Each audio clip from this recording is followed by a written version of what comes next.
Estamos de volta com o Alerj Debate. O tema de hoje é o Pacto Federativo Brasileiro e possíveis ajustes que possam ser feitos para aperfeiçoá-lo.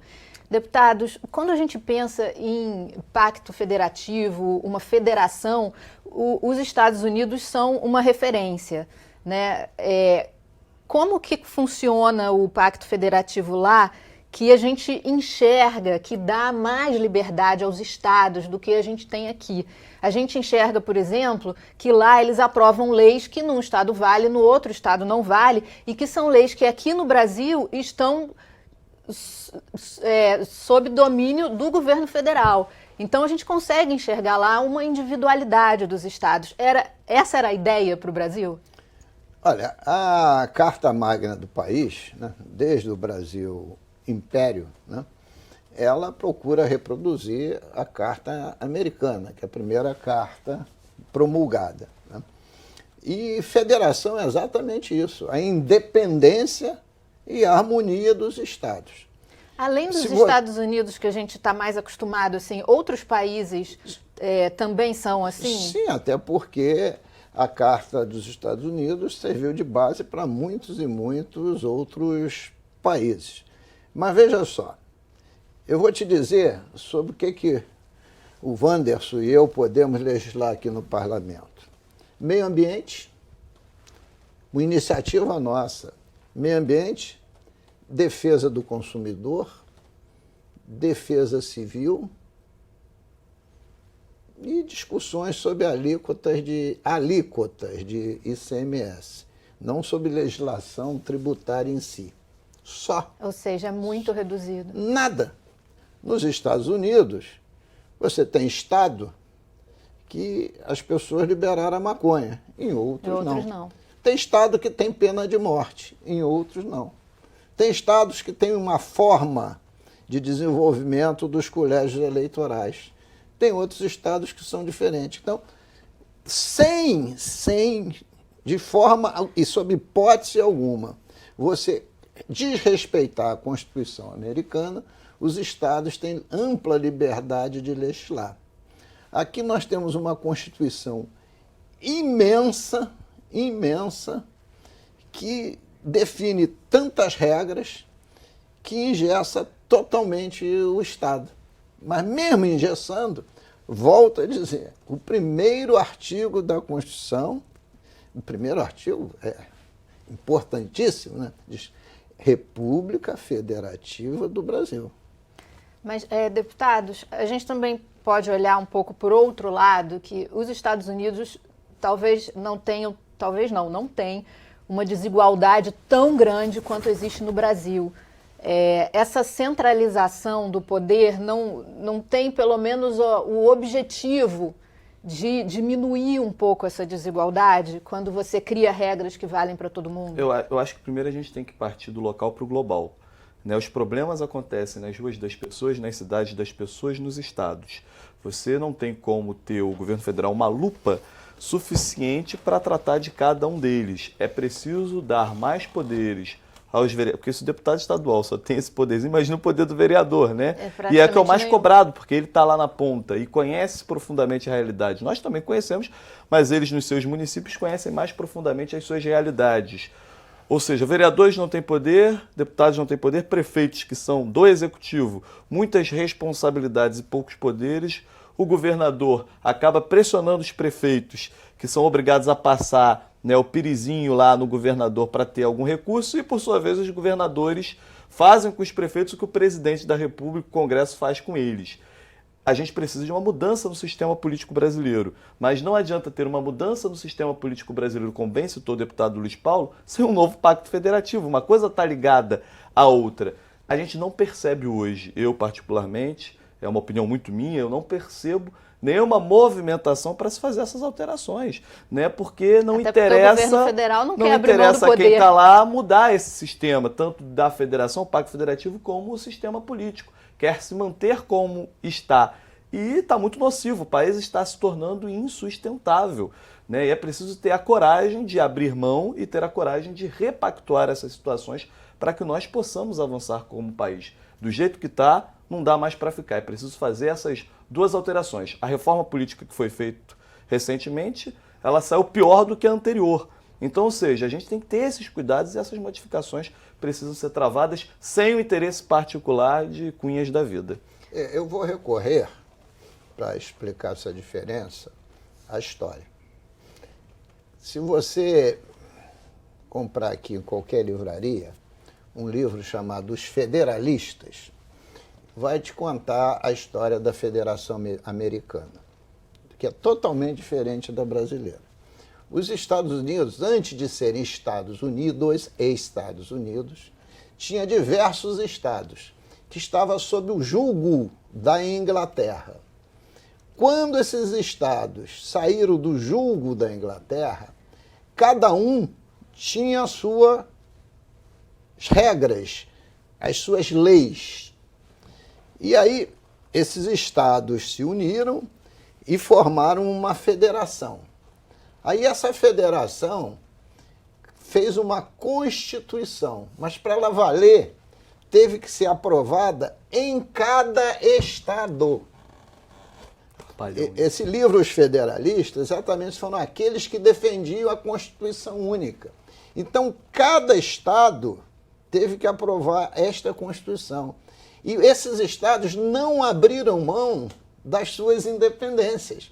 Eles ficaram unidos em torno da federação, mas eram independentes. Aqui, a Constituição Americana foi copiada e aplicada verticalmente. De cima para baixo. De cima para baixo. Essa é a diferença histórica fundamental. E tem que ser levado em conta a história, né? Até porque você tem na América do Sul, na América Latina, mas uma divisão Portugal e Espanha e a tentativa de manter unido o território, basicamente. E aí você vai realmente ter esse poder da União desde a época do Império, passando pela ditadura que piorou isso, aí a Constituição que tenta devolver poderes a municípios e estados, mas posteriormente você tem a federação, a União, criando contribuições sociais que acabaram sufocando estados e municípios, porque ela pode criar essas contribuições e os estados e municípios têm que ficar município com ISS e IPTU apenas, e o estado com ICMS e IPVA, e nada mais.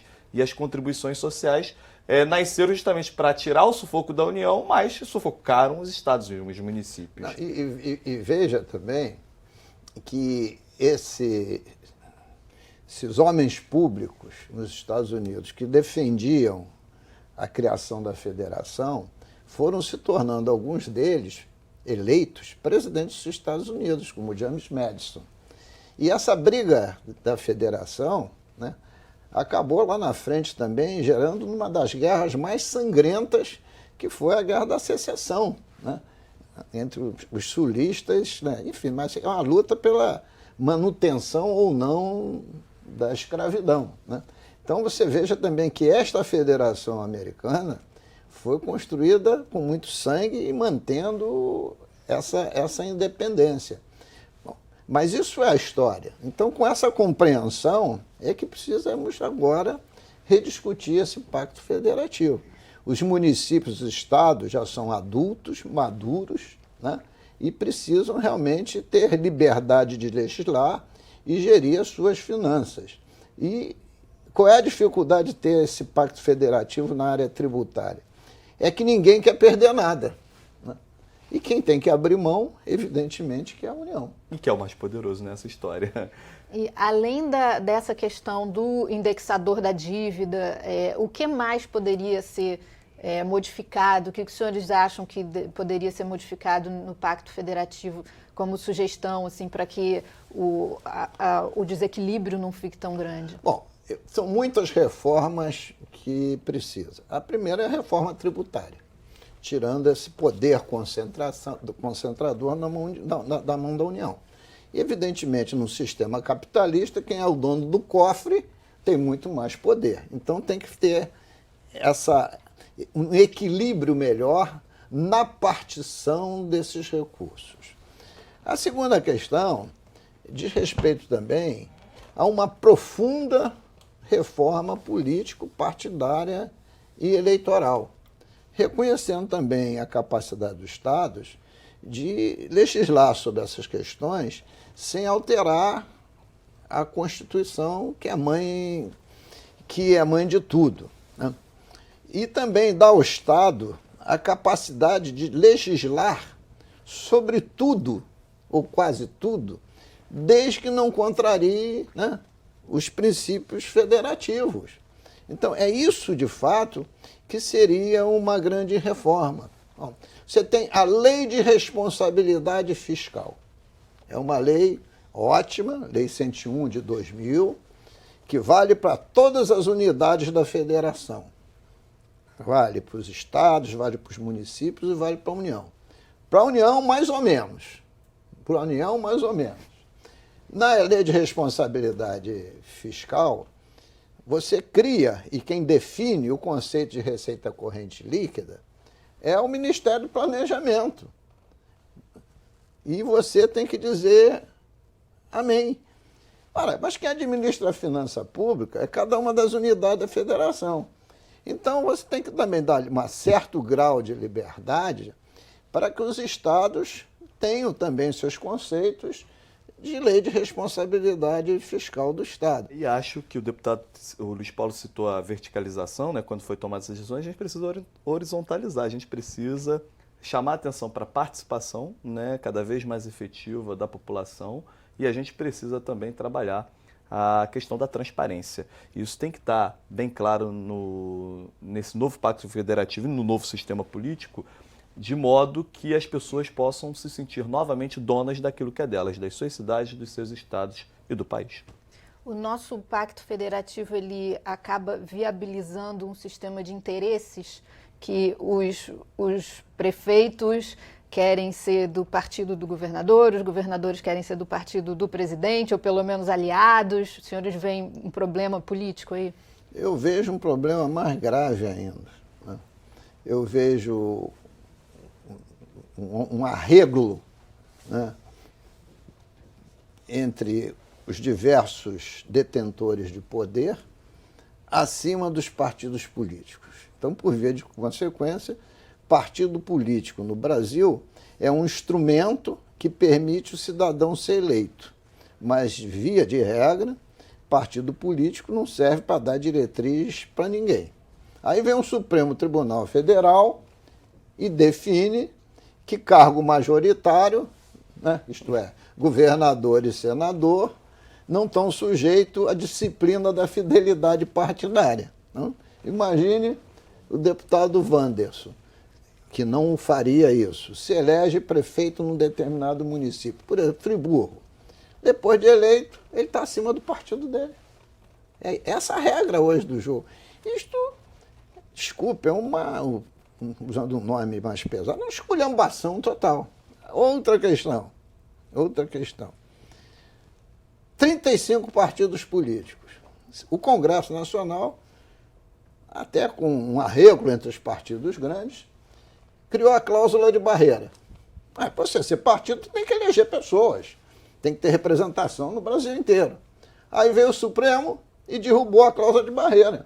Tem 35 partidos, eu estava lendo uma matéria há pouco tempo, parece que tem outros 20 para serem criados. Para serem então aprovados. Passou a figura do dono de partido. Quer dizer, a nossa república tem que ser totalmente revista, porque do jeito que está, não tem saída. E eu acho que nessa crise aguda, ética, moral, econômica, financeira, que é hora de fazer isso. E aí vem a corrupção. A ideologia, né? Tem ideologia para tanto partido, deputado? Não tem, né? E aí vem a corrupção, né? Que acaba acampando todas essas situações. Tudo isso acaba deflagrando o grave problema de corrupção, onde hoje na República não parece que sobrará pedra sobre pedra, onde há envolvimento de todos os lados e que dificilmente você acha santos, né? Deputados, eu agradeço a ótima conversa sobre esse assunto tão complicado e espinhoso, mas os senhores se saíram muito bem. Obrigada também a você que nos acompanhou até aqui. Para rever este ou outro programa da TV Alerj, você pode acessar o nosso site www.alerj.rj.gov.br. E nós queremos saber a sua opinião. Escreva para alerjdebate@tvalerj.tv. Até a próxima. TV Alerj, o canal do povo fluminense.